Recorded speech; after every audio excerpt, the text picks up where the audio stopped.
ഭീകരവാദത്തിനെതിരെ മാനവികത എന്ന പേരിൽ ഭീകര വിരുദ്ധ സദസ്സുകൾ കേരളത്തിൽ നടത്താൻ തീരുമാനിച്ചിരിക്കുകയാണ്. 1942 ക്വിറ്റ് ഇന്ത്യ സമരത്തെ എതിർത്ത കമ്മ്യൂണിസ്റ്റ് പാർട്ടി 1947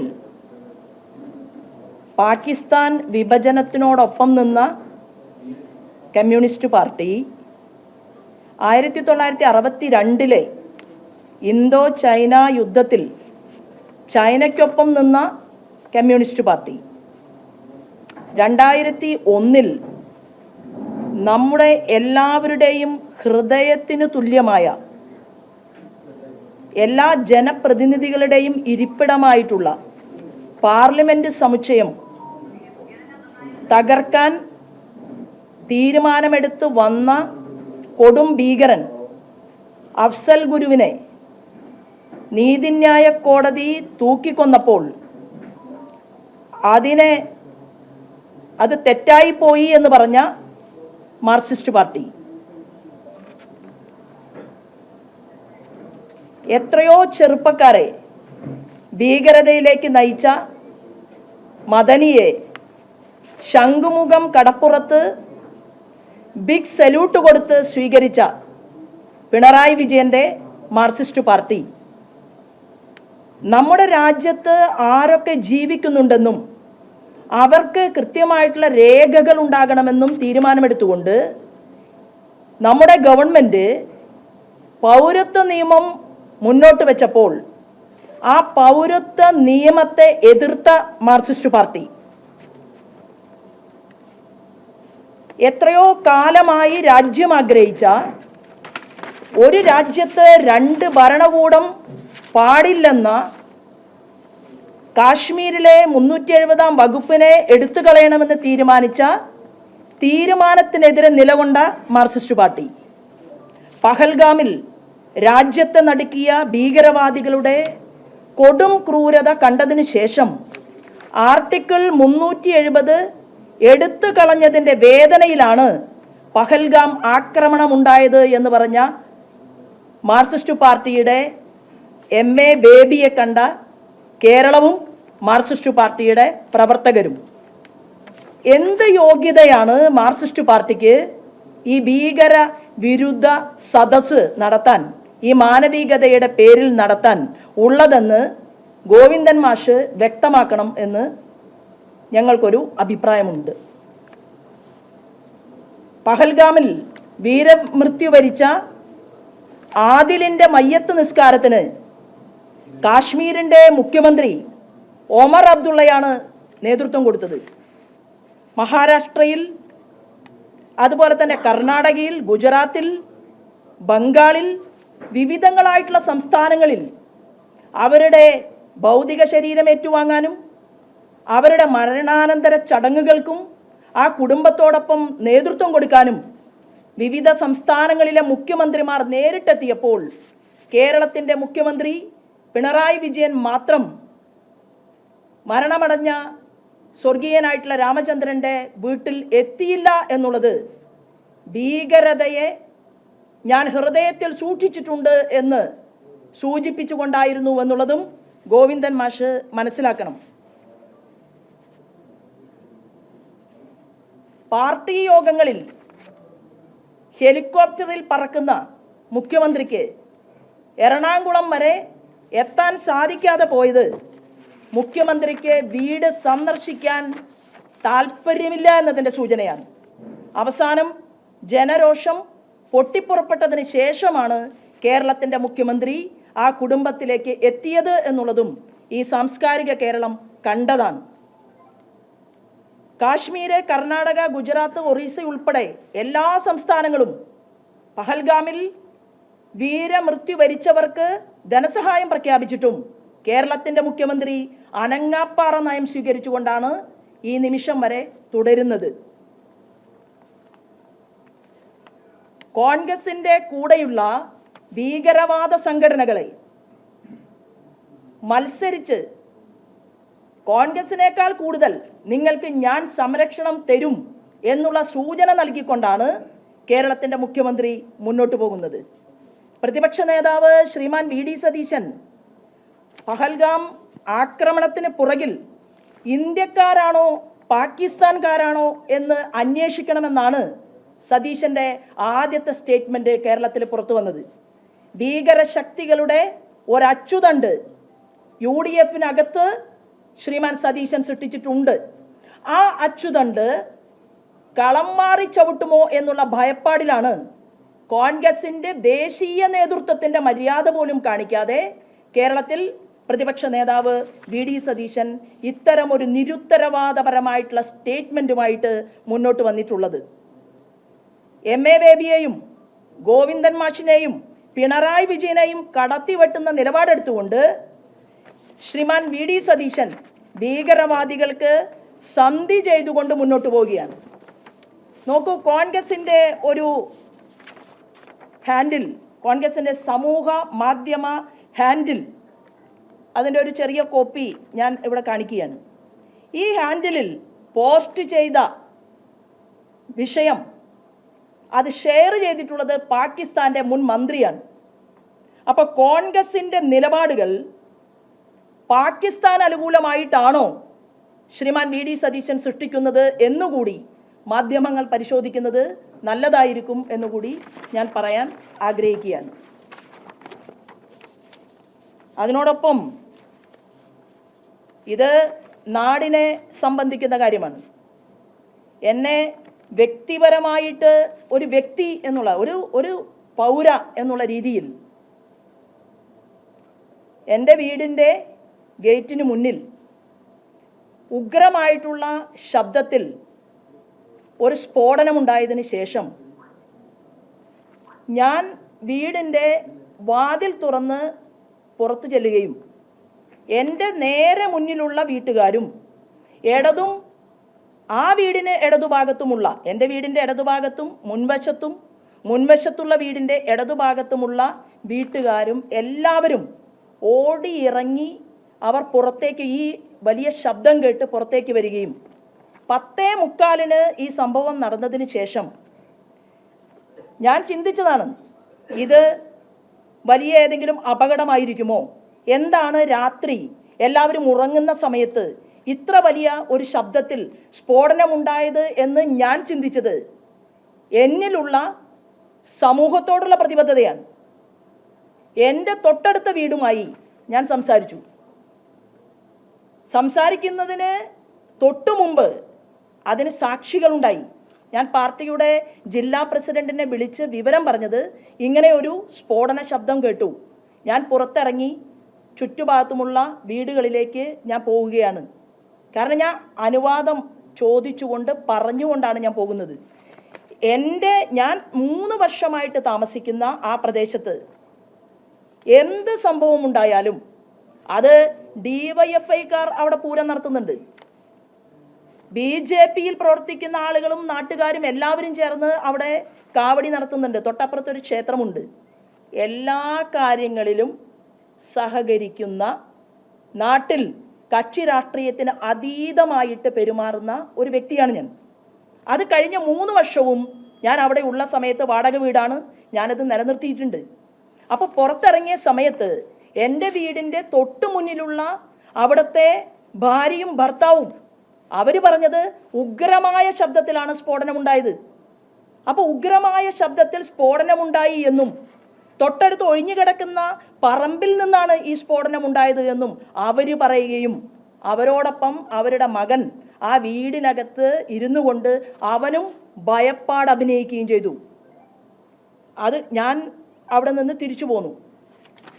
അവിടെ ചെല്ലുന്ന സമയത്ത് ഞാൻ കാണുന്ന ഒരു കാഴ്ച, ഒരു ബൈക്ക് ആ ചെറുപ്പക്കാരനുമായിട്ട് ഞാൻ ചെല്ലുമ്പോൾ ഒരു ബൈക്ക് ആ ചെറുപ്പക്കാരനുമായിട്ട് സംസാരിക്കുന്നതാണ്, ആ ബൈക്കിൽ വന്ന ആളുകൾ. അപ്പം ഞാൻ ചോദിച്ചു, മോനെ ഇതെന്താണ് ഇത്രയും വലിയൊരു ശബ്ദത്തിൽ ഇവിടെ സംഭവിച്ചത് എന്ന് ചോദിച്ച സമയത്ത് ആ കുട്ടി പറഞ്ഞത്, ഈ സ്ഫോടനം അകലേക്ക് കേട്ടതുകൊണ്ട് ബൈക്കിൽ പോയ ആളുകൾ തിരിച്ചു വന്ന് എന്താണ് സംഭവിച്ചത് എന്ന് അന്വേഷിക്കാൻ വേണ്ടിയാണ് എന്നാണ് ആ കുട്ടി എന്നോട് മറുപടി പറഞ്ഞത്. കുട്ടിയല്ല, 23 വയസ്സുള്ള വ്യക്തിയാണ്. 8ാം ക്ലാസ്സിലോ 9ാം ക്ലാസ്സിലോ പഠിക്കുന്ന കുട്ടിയല്ല. അത് കഴിഞ്ഞു പാർട്ടിയുടെ ജില്ലാ ജില്ലയിൽ നിന്നുള്ള 2-4 ആളുകൾ അവിടെ വന്നു. അവരവിടെ ചെന്ന് ആ വീട്ടുകാരോട് സംസാരിച്ചു, ആ ചെറുപ്പക്കാരനോട്, 23 വയസ്സുകാരനോട് സംസാരിച്ചു. എല്ലാ ആളുകളും, നമ്മുടെ വീടിൻ്റെ ചുറ്റുമുള്ള എല്ലാ ആളുകളും അവർ കൂടി ആവശ്യപ്പെട്ടതിനനുസരിച്ചാണ് പോലീസിൽ വിവരമറിയിക്കുന്നത്. 10:43 നടന്ന സംഭവത്തെ എനിക്ക് രാഷ്ട്രീയവൽക്കരിക്കാനായിരുന്നുവെങ്കിൽ ഞാൻ ഉടൻ തന്നെ 5 മിനിറ്റിനുള്ളിൽ എനിക്ക് പോലീസിന് വിവരമറിയിക്കാമല്ലോ. ഇവിടുത്തെ കമ്മീഷണറുടെ നമ്പർ എൻ്റെ കയ്യിലുണ്ട്, ഇവിടുത്തെ ACPയുടെ നമ്പർ എൻ്റെ കയ്യിലുണ്ട്, ഇവിടുത്തെ എല്ലാ താഴെത്തട്ടിലും മുകൾ നിലയിലുമുള്ള പോലീസ് അധികാരികളുടെ നമ്പർ കൈവശമുള്ള ഒരു പൊതുപ്രവർത്തകയാണ് ഞാനത് ചെയ്തില്ല. പക്ഷെ പാർട്ടിയുടെ ലീഡർഷിപ്പ് ആ വീടുമായി സംസാരിച്ചു കഴിഞ്ഞപ്പോൾ അവിടുത്തെ സ്ത്രീയുടെ കൂടി ആദിയുടെയും ആശങ്കയുടെയും അടിസ്ഥാനത്തിലാണ് പോലീസ് അധികാരികളെ നമ്മൾ വിവരമറിയിച്ചത്. എന്തായാലും ശരി, വളരെ സന്തോഷം. കേരളത്തിലെ പോലീസ് അധികാരികൾ കണ്ടുപിടിച്ചു, തൃശ്ശൂരിലെ പോലീസ് അധികാരികൾ കണ്ടുപിടിച്ചു, വിഷുവിനോ ഈസ്റ്ററിനോ വാങ്ങിയ പടക്കത്തിൻ്റെ ബാക്കി ഓലപ്പടക്കം പൊട്ടിച്ചതിനാണ് ശോഭാ സുരേന്ദ്രൻ ഇങ്ങനെ ഒരു വിഷയമുണ്ടാക്കിയത് എന്നുള്ള രീതിയിൽ വ്യക്തമായിട്ടുള്ള ഗൂഢാലോചന പോലീസ് അധികാരികളുടെ ഭാഗത്തു നിന്നുണ്ടായി. എൻ്റെ ചോദ്യം, എൻ്റെ വീടിൻ്റെ മുന്നിൽ ഉള്ള വീട്ടിലെ ചെറുപ്പക്കാരൻ ഇതിന് നേതൃത്വം കൊടുത്തു എങ്കിൽ ഇത് പൊട്ടിക്കുന്ന സമയത്ത് ആ ചെറുപ്പക്കാരൻ വീടിൻ്റെ മുന്നിൽ വരണ്ടേ, അവിടെ ഉണ്ടാകണ്ടേ? കൂട്ടുകാർ ചേർന്ന് അവർ സന്തോഷിക്കാൻ വേണ്ടിയാണ് പടക്കം പൊട്ടിച്ചതെങ്കിൽ അവർ എല്ലാവരും ഒരുമിച്ച് 2 വീടപ്പുറത്തുള്ള നിങ്ങൾ പരിശോധിക്കണം, ഒരു അരയാലുണ്ട്, അവിടെ ധാരാളം സ്പേസ് ഉണ്ട്, അവർ ഒരുമിച്ച് ബാക്കി വന്ന പടക്കം പൊട്ടിക്കുകയായിരുന്നുവെങ്കിൽ അവിടെ നിന്നുകൊണ്ട് അവർക്ക് പടക്കം പൊട്ടിക്കാമല്ലോ. അല്ലെങ്കിൽ ഒഴിഞ്ഞ പറമ്പുണ്ട്, അവിടെ നിന്ന് പൊട്ടിക്കാമല്ലോ. അപ്പം മാലപ്പടക്കമാക്കി പോലീസിൻ്റെ സംരക്ഷണ കവചം അത് ശോഭാ സുരേന്ദ്രൻ ഉള്ളതല്ല എന്ന് തീരുമാനമെടുത്തുകൊണ്ട് പോലീസ് അധികാരികൾ വ്യവഹരിച്ചിട്ടുണ്ടെങ്കിൽ അതിന് പുല്ലിൻ്റെ വിലയെ ഞാൻ കൊടുക്കുന്നുള്ളൂ. കാരണം പോലീസ് സംരക്ഷണം തരും എന്ന് കരുതിയിട്ടല്ല ഞാൻ ഈ കഴിഞ്ഞ 30 വർഷമായി കേരളത്തിൽ അങ്ങോളം ഇങ്ങോളം യാത്ര ചെയ്യുന്നത്. എന്നാൽ പൊതുജനങ്ങളുടെ മുന്നിൽ എനിക്ക് അറിയിക്കാനുള്ള ബാധ്യതയുണ്ട്. പൊട്ടിയത് മാലപ്പടക്കമല്ല. അതുകൊണ്ട് അതിൻ്റെ വിഷ്വൽ അത് ഞാൻ എൻ്റെ മാധ്യമപ്രവർത്തകരുടെ മുൻപിൽ ഒന്ന് കാണിക്കാൻ കൂടി ഈ അവസരത്തെ ഉപയോഗപ്പെടുത്തുകയാണ്. ഇവിടെയാണ് ബൈക്കിൽ 2 പേര് വന്ന് നിൽക്കുന്നത്. ഇവിടെയാണ് പൊട്ടുന്നത്. തത്സമയം സെക്കൻഡിനുള്ളിൽ മറ്റൊരു വാഹനം കടന്നു പോകുന്നുണ്ട്. നിങ്ങൾക്ക് ഞാനിത് അയക്കാം. ഒരു ബൈക്ക് സെക്കൻഡ് വ്യത്യാസത്തിൽ മറ്റൊരു ബൈക്ക് പാസ് ചെയ്യുന്നുണ്ട്. നിങ്ങളൊന്ന് ആലോചിച്ച് നോക്കൂ. ബൈക്കിൽ വന്ന് മറഞ്ഞിരുന്ന്, ഗേറ്റിനോട് ചേർന്ന് മറഞ്ഞിരുന്ന്, ഇതിപ്പോൾ ഒരു CCTV ക്യാമറയിലുള്ള സ്ഫോടന ശബ്ദം എത്രയുണ്ട് എന്ന് നിങ്ങൾക്കറിയാം. അതായിരിക്കുമോ ഒറിജിനൽ ശബ്ദം ആ നാട്ടിലുണ്ടായിരിക്കുക? ആ എറിഞ്ഞ ഒറ്റ സെക്കൻഡ് ബൈക്കിൽ വന്നവർക്ക് ജീവിക്കാൻ ഇനിയും വിധിച്ചതുകൊണ്ടാണ് അവർക്ക് അപകടം പറ്റാതെ ഈ സ്ഫോടനം നടത്താൻ പ്രതികൾക്ക്, ഈ തെറ്റ് ചെയ്തവർക്ക് സാധിച്ചിട്ടുള്ളത്.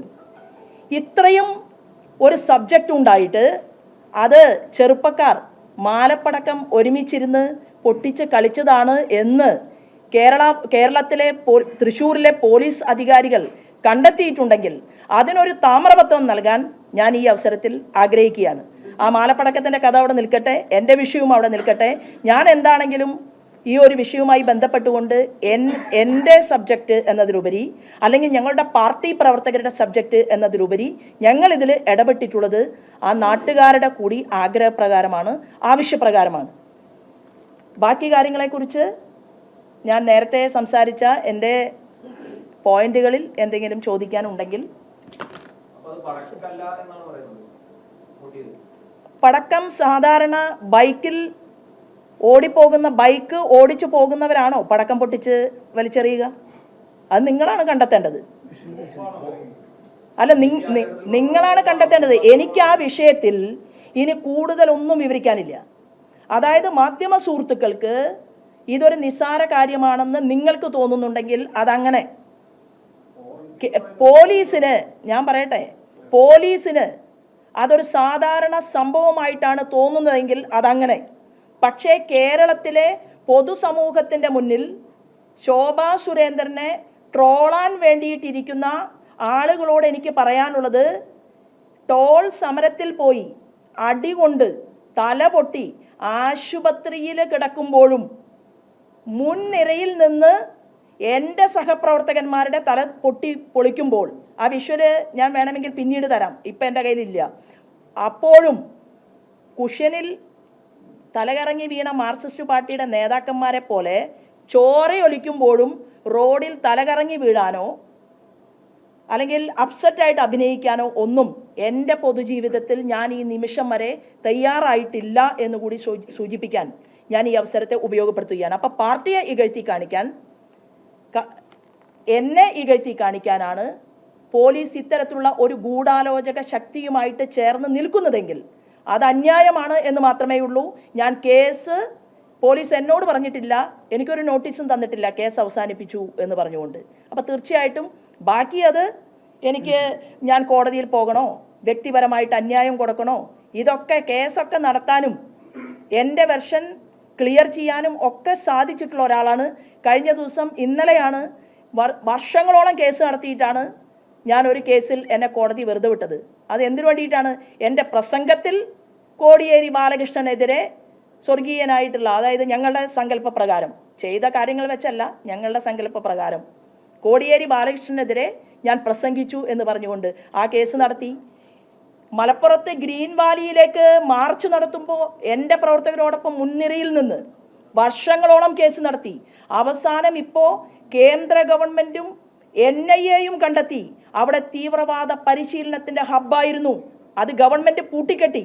അപ്പോൾ കേസ് എങ്ങനെ നടത്തണമെന്നും ഒരു കാര്യം ഏറ്റെടുത്തു കഴിഞ്ഞാൽ അതേതറ്റം വരെ കൊണ്ടുപോകണമെന്നും ഈശ്വരാധീനം കൊണ്ടും ഈ പൊതുസമൂഹത്തിൻ്റെ സ്നേഹവും കാരുണ്യവും കൊണ്ടും ചെയ്യാൻ സാധിക്കുന്ന ഒരു സഹോദരി തന്നെയാണ് ഞാൻ എന്നുകൂടി ഞാൻ സൂചിപ്പിക്കാൻ ആഗ്രഹിക്കുകയാണ്. അതിനിപ്പോൾ നിങ്ങൾ കൂടുതൽ ചിന്തിക്കേണ്ടല്ലോ, മാലപ്പടക്കമല്ലേ, പടക്കം പൊട്ടിച്ച് കളിച്ചതല്ലേ, അത് വിട്ടേക്കുക. ഇനിയിപ്പോൾ എന്നെ സംബന്ധിച്ച് ഞാൻ കൃത്യമായി കേസ് കൊടുത്തിട്ടുണ്ട്. ആ കേസ് കൊടുത്ത എൻ്റെ പേപ്പറിൻ്റെ കോപ്പി മാധ്യമ സുഹൃത്തുക്കൾക്ക് വാങ്ങാം, വായിച്ചു നോക്കാം. എനിക്ക് കേരളത്തിലെ പോലീസിൻ്റെ തലപ്പത്തുള്ളത് ബഹുമാനപ്പെട്ട പിണറായി വിജയൻ ആയതുകൊണ്ടും ഇവിടുത്തെ ACPക്ക് പ്രത്യേകമായിട്ടുള്ള ഒരു സ്നേഹം കാലങ്ങളായി എന്നോടുള്ളത് കൊണ്ടും ആ ACP താഴ്ന്ന ചുമതലയിൽ പ്രവർത്തിക്കുന്ന സമയം മുതൽ എന്നോട് പ്രത്യേകമായിട്ട് വളരെ സ്നേഹം ഉള്ള ഒരു വ്യക്തിയായതുകൊണ്ടും ഈ കേസ് മാലപ്പടക്കം പോലും ആവില്ല, ഓലപ്പടക്കം പോലും ആവില്ല എന്നുള്ള ബോധ്യം എനിക്കുണ്ട്. ഞാൻ അതിനെക്കുറിച്ചൊന്നും ഭയപ്പെടുന്നില്ല. ബോംബിനിടയിലൂടെയും ഉണ്ടെങ്കിലും എനിക്ക് നടക്കാൻ സാധിക്കും. ഞാൻ പാനൂരും മൊകേരിയിലുമൊക്കെ എൻ്റെ ജയകൃഷ്ണൻ മാസ്റ്ററുടെ വധത്തിനു ശേഷം അവിടെ അന്ന് പ്രഖ്യാപനം നടത്തി. മാർക്സിസ്റ്റ് പാർട്ടിയുടെ സംസ്ഥാന സെക്രട്ടറി ശോഭാ സുരേന്ദ്രൻ പൊതുയോഗത്തിൽ വന്ന് പ്രസംഗിച്ചാൽ വെടിച്ചു കീറിക്കളയും എന്നാണ് പറഞ്ഞത്. ഞാൻ പിന്നോട്ട് കാലി വെച്ചിട്ടില്ല. അപ്പം എന്നെ സംബന്ധിച്ച് ഞാനങ്ങനെ ബ്രണ്ണൻ കോളേജിലൊന്നും പഠിച്ചിട്ടില്ല, വടിവാളിനിടയിലൂടെയൊന്നും നടന്നു നീങ്ങിയിട്ടില്ല. പക്ഷേ നല്ല തൻ്റെ ഇടവും നല്ല ധൈര്യവും പിന്നെ ഇത്ര കാലം എന്നൊന്നും നമ്മളെവിടെയും എഴുതി ഒപ്പിട്ട് കൊടുത്തിട്ടുമില്ല എന്നുള്ളത് കൊണ്ട് എനിക്കിനി തൃശ്ശൂരിലെ പോലീസിൻ്റെ ഒരു സഹായത്തിൻ്റെയും ആവശ്യമില്ല. എന്നാൽ അല്ല, എനിക്ക് വേണ്ടെന്നേ. കാരണം എന്താണ്, ശോഭാ സുരേന്ദ്രൻ ഞാൻ എന്ന് പറയുന്ന സ്ത്രീയെ ഇപ്പോൾ അപമാനിച്ചുകൊണ്ട് വ്യക്തിഹത്യ നടത്തിക്കൊണ്ട് പോലീസും ആരാണോ പോലീസിനെ കൊണ്ട് ഇത് പറയിപ്പിച്ചത്, അർദ്ധരാത്രി 10:43 ഞാൻ നിങ്ങളോടും പറഞ്ഞിരുന്നു. ഞാൻ എൻ്റെ ആദ്യത്തെ സ്റ്റേറ്റ്മെൻറ്റ് പരിശോധിക്കുക. ഞാൻ എന്താ പറഞ്ഞത്? എന്താണ് ഞാൻ മാധ്യമ സുഹൃത്തുക്കളോട് പറഞ്ഞത്? വലിയ ശബ്ദം കേട്ടു. വലിയ ശബ്ദം കേട്ട് ഞങ്ങളെല്ലാവരും പുറത്തിറങ്ങി. 24 മണിക്കൂറിലധികം സമയം തൊട്ട വീടിൻ്റെ മുന്നിലുള്ള ചെറുപ്പക്കാരനുണ്ടായിരുന്നല്ലോ, കിട്ടിയല്ലോ. സ്വന്തം അച്ഛനും അമ്മയെയും ഭയപ്പെടുത്തിക്കൊണ്ട് അവരെല്ലാം അറിഞ്ഞുകൊണ്ട് ഇങ്ങനെ ഒരു കൃത്യം ചെയ്യുമെന്നാണോ നിങ്ങൾ വിചാരിച്ചിട്ടുള്ളത്? ഒരേ ദിവസം കേരളം വിട്ടുകൊണ്ട് പഠിച്ചുകൊണ്ടിരിക്കുന്ന ചില ചെറുപ്പക്കാർ ഒരുമിച്ച് കൂടിയിട്ട് വിഷു ദിവസം 3 കൊല്ലമായിട്ട് ഞാൻ കാണുന്നു അവിടെ ഒരു പടക്കം പോലും ആ വീട്ടിൽ പൊട്ടിയതായിട്ട് എനിക്കറിവില്ല. പിന്നെ വളരെ വളരെ വയസ്സായിട്ടുള്ള നല്ല എന്താ പറയുക ഈശ്വരവിശ്വാസമൊക്കെയുള്ള ഒരു ക്രിസ്ത്യൻ കുടുംബത്തിൽപ്പെട്ട വ്യക്തികളാണ് അവർ. എൻ്റെ അറിവിൽ. രാഷ്ട്രീയം വേറെയുണ്ട്, അത് പോട്ടെ, അത് ഞാനൊന്നും പരാമർശിച്ചിട്ടില്ലല്ലോ, ഒരു സ്റ്റേറ്റ്മെൻറ്റിലും ഞാൻ പറഞ്ഞിട്ടില്ല. അപ്പോൾ മാർപ്പാപ്പയുടെ ഇത്രയും ഒരു സമയത്ത് പടക്കം പൊട്ടിച്ച് കളിക്കാൻ മാത്രം അവർ വിഡിത്തം ചെയ്യും എന്ന് ഞാൻ വിശ്വസിക്കുന്നില്ല. ഒരുപാട് കാര്യങ്ങളും കാരണങ്ങളും ഇവരെ ചോദ്യം ചെയ്യാനും മനസ്സിലാക്കാനും ഉണ്ടായിട്ടും ACP എൻ്റെ വീട്ടിൽ കയറി വന്ന ഉടൻ പറഞ്ഞത്, മാഡം ഇത് കൃത്യമായിട്ടും ഞങ്ങൾ അന്വേഷിക്കും, വളരെ കാര്യമാത്ര പ്രസക്തമായ രീതിയിൽ അന്വേഷിക്കും. പിന്നെ ബാക്കി അദ്ദേഹം പോലീസിൻ്റെ ഭാഷ്യത്തിൽ എന്ത് പറഞ്ഞു എന്നതിനെക്കുറിച്ച് അതെനിക്ക് വിഷയമേ അല്ല. ഞാൻ പറഞ്ഞല്ലോ, ഞാൻ ഇത് പറയാൻ ഈ ഒരു സബ്ജക്റ്റ് എനിക്ക് എൻ്റെ പൊതുസമൂഹത്തെ, കേരളത്തിലെ ജനങ്ങളെ ബോധ്യപ്പെടുത്തണം എന്നുള്ളത് അത് എൻ്റെ ആവശ്യമാണ്. അതുകൊണ്ട് ഇത് മാലപ്പടക്കമല്ല, ബൈക്കിൽ അപായപ്പെടുത്താൻ വേണ്ടി തന്നെ ആളുകൾ വരുന്നു, ഗേറ്റിന് പുറകിൽ നിൽക്കുന്നു, ഒരു വസ്തു എറിയുന്നു, അവർ ഓടിച്ചു പോകുന്നു, അതവിടെ പൊട്ടിത്തെറിക്കുന്നു. അത് ട്രയലാണെങ്കിലോ? അല്ല, അത് ട്രയലാണെങ്കിലോ? വീട്ടുകാർക്ക് പരാതി ഇല്ല എന്ന് പിന്നീടാണ് പറഞ്ഞത്, 24 മണിക്കൂറിന് ശേഷം. ആദ്യം ആ വീട്ടുകാർ എന്ത് പറഞ്ഞു എന്നതിനെക്കുറിച്ച് പോലീസിനറിയാം, ഇവർക്കറിയാം. ഇവരും പോലീസും ഒരുമിച്ച് നിൽക്കുന്ന സമയത്താണ് വീട്ടുകാർ മൊഴി പറഞ്ഞിട്ടുള്ളത്. അപ്പോൾ എന്നെ സംബന്ധിച്ച് ആ വിഷയത്തെ ഞാൻ ഇവിടെ വെച്ച് നിർത്തുകയാണ്. ഈ സംഭവം നടന്ന് ഓടി പുറത്തിറങ്ങി ഉടൻ തന്നെ ആ കുട്ടി ആ വീട്ടിലേ ഇല്ല, ആ കുട്ടി സ്വന്തം വീട്ടിലേ ഇല്ല. പിന്നെ നിങ്ങളുടെ മുന്നിൽ വേറൊരു കാര്യം പറയാം. ആ കുട്ടിയുടെ അമ്മ എന്നെ കാണാൻ വന്നു, വേറൊരു കുട്ടിയുടെ അമ്മയും കൂടെ ഉണ്ടായിരുന്നു. അവർ രണ്ടുപേരും നമ്മുടെ വീട്ടിലിരിക്കുന്നു. കുട്ടിയുടെ അമ്മ മൗനമായിട്ടിരിക്കുന്നു, ഒന്നും പറയുന്നില്ല, ഒന്നും മിണ്ടുന്നില്ല. അതെപ്പോ ഞാൻ പോലീസിന് അന്ന്, അതായത് ഈ സംഭവം നടന്ന ഇതിൻ്റെ പിറ്റേ ദിവസം 3:30 മണിക്ക് എനിക്ക് വാടാനപ്പള്ളിയിൽ ഞാനൊരു പൊതുയോഗത്തിൽ പങ്കെടുക്കാൻ വേണ്ടി പോകാൻ നിൽക്കുന്ന സമയത്താണ് വന്നത്. അപ്പോൾ കൂട്ടുകാരൻ്റെ അമ്മ പറഞ്ഞു, ഇത് അതായത് ഈ വീട്ടിലെ കുട്ടി അനുവാദം കൊടുത്തിട്ടാണ് എൻ്റെ മകൻ ഇത് ചെയ്തിട്ടുള്ളത് എന്നവർ പറയുകയുണ്ടായി. അവർ പറഞ്ഞു എന്നോട്, അല്ലല്ല, അനുവാദം കൊടുത്തു എന്ന്. അപ്പോൾ ശോഭാ സുരേന്ദ്രൻ്റെ വീടിന് മുന്നിലേക്ക് ബൈക്കിൽ പോയി ഇത്രയും വലിയ സ്ഫോടന ശബ്ദത്തിൽ ഒരു സാധനം വെടിച്ചിടാൻ വേണ്ടിയിട്ട് അനുവാദം കൊടുത്തതാണോ? അപ്പോൾ ഈ സഹോദരി പറയുകയാണ്, എൻ്റെ മകൻ എൻ്റെ മകൻ അല്ലെ. അപ്പോൾ ഞാൻ പറയട്ടെ, അപ്പോൾ ആ സഹോദരി പറയുകയാണ്, എൻ്റെ മകൻ കൂട്ടുകാരനെ രക്ഷിക്കാൻ വേണ്ടിയിട്ട് പറയുന്ന ഒരാളാണ്. ഈ രണ്ട് ഡയലോഗുകളിലെയും ആശയത്തിൻ്റെ സുതാര്യതയും വ്യത്യസ്തതയും രണ്ട് പേരോടുമായി സംസാരിക്കുമ്പോൾ അറിയാനുള്ള ഒരു വിവേകമൊക്കെ കഴിഞ്ഞ 10-30 വർഷമായിട്ട് ജനങ്ങളെ കാണുന്ന എനിക്കുണ്ട്. അത് ഞാൻ ഇവിടെ വെച്ച് നിർത്തുകയാണ്. പിന്നെ തൃശ്ശൂരിലെ മാധ്യമ പ്രവർത്തകർക്കും ഇതൊരു മാലപ്പടക്കമാക്കണം എന്നാണ് താല്പര്യമെങ്കിൽ എനിക്ക് വളരെ സന്തോഷം. ആ വിഷയത്തിൽ ഞാൻ പറഞ്ഞു, ബൈക്ക് അവിടെ നിന്ന് വരുന്നു, അകലെ നിന്ന് വരുന്നു. ദൃശ്യങ്ങളിലല്ല, ദൃശ്യങ്ങൾ നമുക്ക് കാണാൻ പറ്റില്ല, നമ്മുടെ ഗേറ്റിന് പുറത്തുള്ളതാണ് നമുക്ക് കാണാൻ പറ്റും.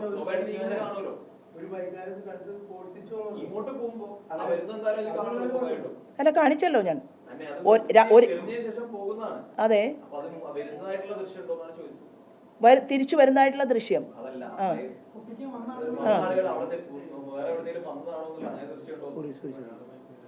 അത് പോലീസ് അന്വേഷിക്കട്ടെ. അല്ല, എനിക്കിനി കേരളത്തിലെ തൃശ്ശൂർ ജില്ലയുടെ അല്ലല്ല, നിങ്ങൾക്ക് എന്താണ് മനസ്സിലായത്? അതായത് രാത്രി 10:45 വീട്ടുകാരെല്ലാം ഉറങ്ങിക്കിടക്കുമ്പോൾ ഈ ചെറുപ്പക്കാരൻ കൂടി അകത്തിരിക്കുമ്പോൾ ഇവർ ഒരുമിച്ച് പടക്കം പൊട്ടിച്ച് ആഘോഷിച്ചു എന്നാണല്ലോ പോലീസ് കണ്ടെത്തിയത്. അപ്പോൾ ഈ ചെറുപ്പക്കാരൻ പുറത്തു വരണ്ടേ? പടക്കം പൊട്ടിക്കാനായിട്ട് ഓടിക്കൊണ്ടിരിക്കുന്ന ബൈക്കിൽ നിന്ന് ഈ സ്ഫോടക വസ്തു വലിച്ചെറിയുന്നതാണ് നിങ്ങൾക്ക് ഞാൻ തരാൻ പോകുന്ന ഈ വിഷ്വൽ. അപ്പോൾ ചെറുപ്പക്കാരെ പടക്കം പൊട്ടിക്കുകയായിരുന്നുവെങ്കിൽ കൂട്ടുകാരുടെ കൂടെ ആ ചെറുപ്പക്കാരനും പുറത്തേക്ക് വരണ്ടേ?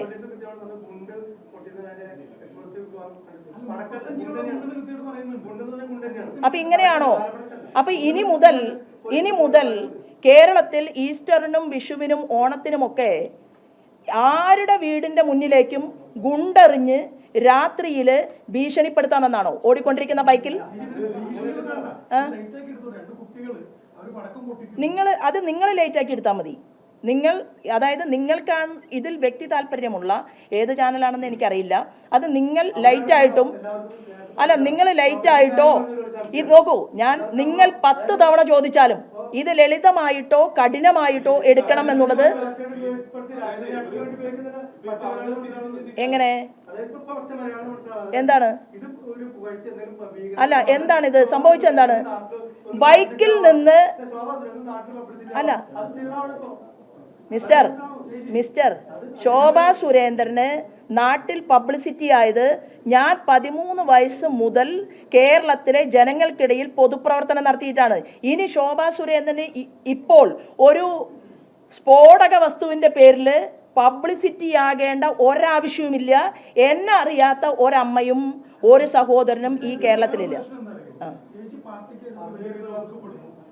പാർട്ടിയിൽ എങ്ങനെ ഒതുക്കപ്പെടുന്നു? നിങ്ങൾക്ക് എങ്ങനെ അറിയാം? അല്ല, സഹോദരൻ ഏത് ചാനലിലാണ്? അതെയോ, ദേശാഭിമാനി. പിന്നെ ഇതിലും അല്ലല്ല, ദേശാഭിമാനി. നോക്കൂ, ഞാൻ ഒരു കാര്യം പറയട്ടെ സാർ, ഒരു കാര്യം പറയട്ടെ. നിങ്ങൾ നിങ്ങളുടെ PK ശ്രീമതി ടീച്ചർക്ക് മീറ്റിംഗിൽ പങ്കെടുക്കാനുള്ള സഹായ സഹകരണങ്ങൾ ചെയ്താൽ നന്നായിരിക്കും. നിങ്ങൾ ചോദിക്കുന്ന ചോദ്യത്തിൽ, കഴമ്പില്ലാത്ത ചോദ്യത്തിന് ആൻസർ പറയാനിരിക്കുന്ന ആളല്ല ഞാൻ.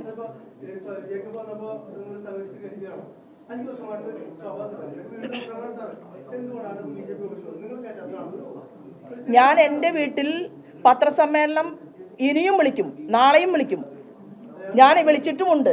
അപ്പോൾ ദേശാഭിമാനിക്ക് ഇത് പിണറായി വിജയനല്ല പത്രസമ്മേളനം നടത്തുക, ശോഭാ സുരേന്ദ്രനാണ്. നിങ്ങൾ എന്ത് കുനിഷ്ഠ ചോദ്യം ചോദിച്ചാലും വയലൻ്റ് ആക്കാനോ മിണ്ടാതിരിക്കൂ എന്ന് പറയാനോ കടക്ക് പുറത്ത് എന്ന് പറയാനോ ഇത് ശോഭാ സുരേന്ദ്രനാണ്. എനിക്ക് പെരുമാറാൻ അറിയാം. അതുകൊണ്ട് താങ്കൾ ചോദിച്ച ചോദ്യം ഒരു തവണ ചോദിച്ചാൽ മതി, മറുപടി ഞാൻ വ്യക്തമായിട്ട് പറഞ്ഞിട്ടുണ്ട്.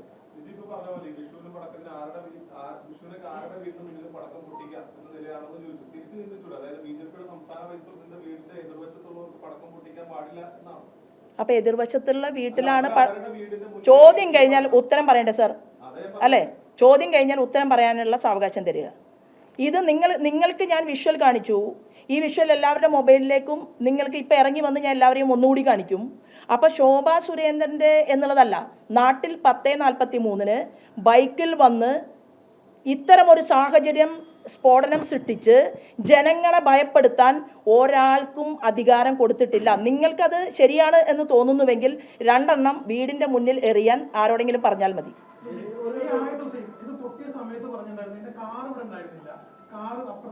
അപ്പുറത്തെ വീട്ടിലല്ല, കാറ് എൻ്റെ മകൻ.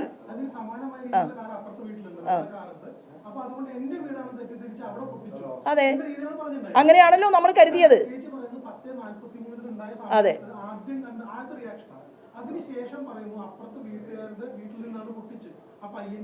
അല്ല, അത് ഞാനല്ല പറഞ്ഞത്, പോലീസാണ് പറയുന്നത്.